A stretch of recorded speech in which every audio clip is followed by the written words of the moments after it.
శ్రీ కరకచెట్టు పోలమాంబ జాతర మహోత్సవం తొలేళ్లు ఇలా జజ్జేమలంతో మొదలవుతుంది. లేళ్లు మరుసటి నాడు అమ్మవారి పండగని అనుపని కూడా అంటారు. ఎవరైతే అమ్మవారికి బలిదానం ఇవ్వాలని మొక్కుకుంటారో వాళ్ళు ఈ రోజు కోళ్లు మేకలను బలిదానంగా అమ్మవారికి సమర్పిస్తారు. ఆ కుటుంబ సభ్యులు అందరితో కలిసి మొక్కునైతే ఈ విధంగా చెల్లించుకున్నాం.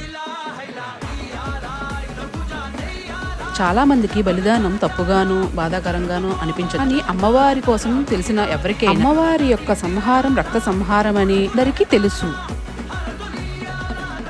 గ్రామాల్లో జరిగే ఇలాంటి పండుగ లాంటి గొప్పతనాన్ని పిల్లలకి చెప్పాలి. పిల్లలైతే ఇలా పండుగ జరిగిన ప్రతిసారి చాలా యాక్టివ్ గా పార్టిసిపేట్ చేస్తారు. ఇక మేక శేష ఇచ్చిన తర్వాత, శేష అంటే మేక మీద పోసిన నీళ్లను మేక విదిలించడం. లాస్ట్ గా ఇంట్లో మేకని అడుగు పెట్టి అమ్మవారికి బలి సమర్పిస్తాం. అదే రోజు రాత్రి బంధుమిత్రులందరినీ భోజనానికి ఆహ్వానిస్తాం. ఆ వీడియో అయితే త్వరలోనే వస్తుంది, తప్పకుండా చూడండి. ఉంటాను.